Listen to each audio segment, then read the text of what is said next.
Baik, Bu Tika Maya. Assalamualaikum warahmatullahi wabarakatuh. Waalaikumsalam warahmatullahi wabarakatuh. Dan Pak Wakil yang saya hormati, sesuai dengan janji, sesuai dengan jadwal dalam pertemuan kita sebelumnya, bahwa hari ini coba kita untuk melakukan sebuah kegiatan coaching. Perkenalkan, nama saya Miftahul Rahman dan kami bertujuan untuk menggali informasi-informasi yang perlu kami ambil dari diawali dari data yang sudah kami terima sekolah itu kan sekolah yang luar biasa sebenarnya. Kemudian sudah melakukan kegiatan Merdeka di dalamnya yang ibu rasakan di satu kali itu seperti apa sebenarnya?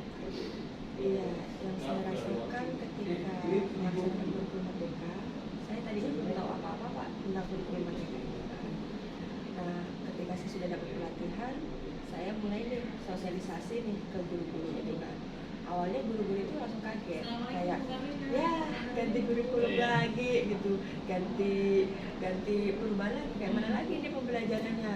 Jadi mindsetnya ini langsung berpikir, wah ini pasti bakal ada perubahan lagi dan kayak mana lagi ini, pasti harus belajar lagi kayak gitu. Secara umum gambaran ketika melihat beberapa rekan guru yang ada di sekolah saya adalah bagi mereka kawan-kawan yang sifatnya pikir sendiri atau memang mereka tidak mau bahasanya belajar untuk untuk paradigma baru yang saat ini. Nah itu Pak masalahnya ada Pak, karena di tempat kami itu ada beberapa guru yang notabene itu mungkin udah pensiun itu Pak, jadi dia berpikirnya sebentar lagi aku udah nggak mau pensiun, jadi ya sudahlah untuk kamu yang muda. Nah kayak gitu Pak pikirnya. Jadi ketika kita mulai mengajarkan atau menggali lagi tentang kurikulum Merdeka, udah langsung menutup diri.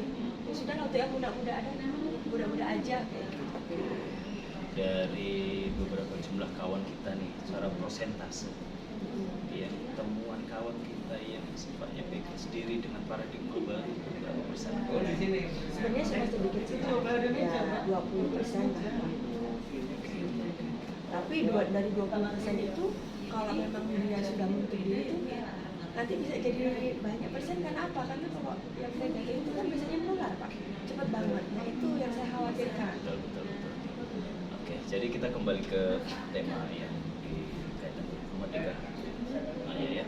Jadi ketika kita bicara paradigma baru pendidikan, salah satunya kan pembelajaran yang nyaman. Ini keterkaitan erat dengan kegiatan lingkungan. Dalam aspek bukan hanya kami di dalam, tapi di luar konteks itu juga harus saling sifatnya nyaman. Nah, untuk menghadirkan yang selama ini sudah berjalan, itu menurut Bu Maya itu apakah sudah maksimal dilakukan? Kalau untuk yang guru-guru muda terutama nih ya Pak, ya yang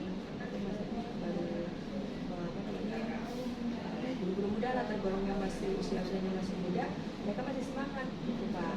Mereka masih terus belajar, cari tahu, apalagi kan sekarang sudah zamannya IT ya Pak ya. Jadi yang muda-muda ini sudah lincah ini untuk main teknologi gitu kan. Jadi mereka tuh malah seneng mencari-cari, ini pembelajaran baru ini bagaimana nih menggunakan digitalisasi gitu.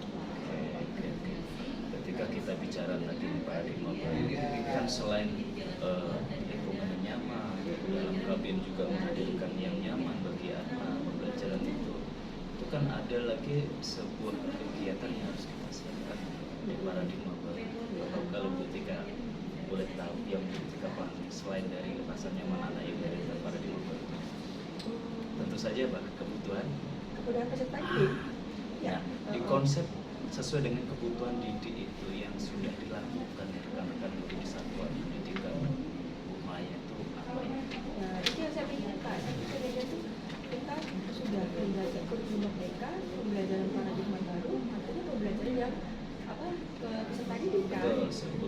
Kebutuhan peserta didik makanya harus ada pendiferensiasi gitu kan. Jadi kita kan harus ada kayak semacam asesmen awal gitu untuk menentukan potensi dari masing-masing peserta didik. Dari situ kan setelah kita sudah ada asesmen awal, kita guru-guru tahu nih, ini kebutuhan belajar seperti apa nih. Nah, jadi pembelajaran itu tuh anak juga berkembang sesuai dengan kebutuhannya. Kayak gajah sampai kapanpun tidak akan bisa terbang Yap. kayak gitu. Begitu pun monyet juga nggak bisa untuk berenang. Oke. Jadi dari konteks yang beberapa katakanlah temuan, bukan masalah jadi temuan, ketika jadi sebuah tantangan untuk menghadirkan yang benar-benar relevan antara paradigma baru, pengertian dari guru sampai realisasi dalam kegiatan KBM itu, artinya yang benar-benar terreferensi nyaman lingkungannya sesuai kebutuhan didik. Kalau terangan-angan oleh Putih itu Maya, kira-kira apalah dalam solusi yang nanti bisa memberikan dampak ke arah situ? Apa ya Pak ya?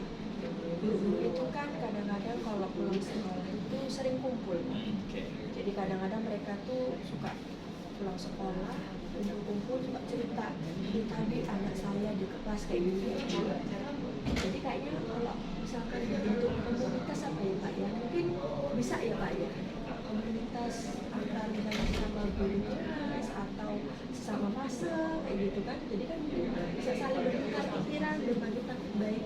Kira-kira kayak gitu kayaknya ya Pak ya? Cara konsep di awal ketika kita bicara kurikulum merdeka, satuan pendidikan pelaksana program sekolah penggerak itu kan pasti kita diarahkan untuk membentuk komunitas.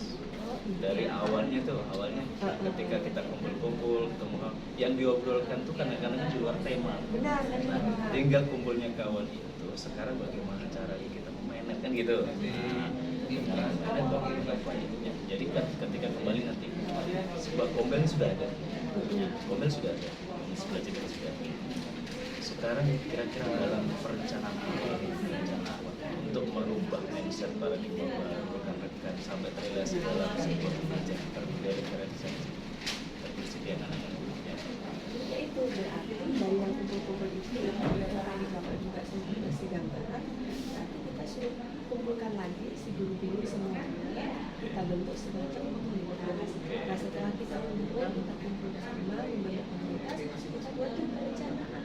Nah setelah buat perencanaan mungkin kita buat jadwal kayak gitu kapan pelaksanaannya. Kemudian kita juga mencari materi yang relevan, artinya itu sesuai dengan pendidikan masing-masing, mungkin per fase, mungkin per kombel, kayak gitu Pak. Baik, Bu Faya, saya dan Ibu, hari ini kita sudah dapat catatan dari beberapa yang tadi disampaikan sebuah tantangan. Kenapa tantangan temuan kita terkait masalah paradigma baru, mulai dari betulkah sudah sesuai kebutuhan, nyamankah lingkungan yang dihadirkan, terus kemudian kita cari buktikan kan sudah dapat nih gambaran solusinya sebenarnya untuk menyikapinya. Tinggal nanti ketika kombel itu memang sudah ada, kita jadwalkan, kita rencanakan. Jadi dalam komunitas belajar itu nanti ada sebuah perencanaan, action pelaksanaannya, kemudian ada refleksi bersama, dan intinya tadi ketika kita nanti dari komunitas belajar, ternyata dapat menghadirkan benar-benar pembelajaran terintegrasi pada siswa, nyaman lingkungannya, kemudian sesuai kebutuhan Serta didik, itu yang penting. mungkin itu sementara. Ketika nanti coba kita tindak lanjut lagi dari pertemuan kita nanti, mudah-mudahan gambaran awal ini memberikan gambaran pencerahan bagi kita semua, terutama Bu Maya selaku kepala sekolah di Satuan Pendidikan. Terima kasih Bu. Ya sama-sama. Saya izin Bapak. Assalamualaikum warahmatullahi wabarakatuh. Waalaikumsalam.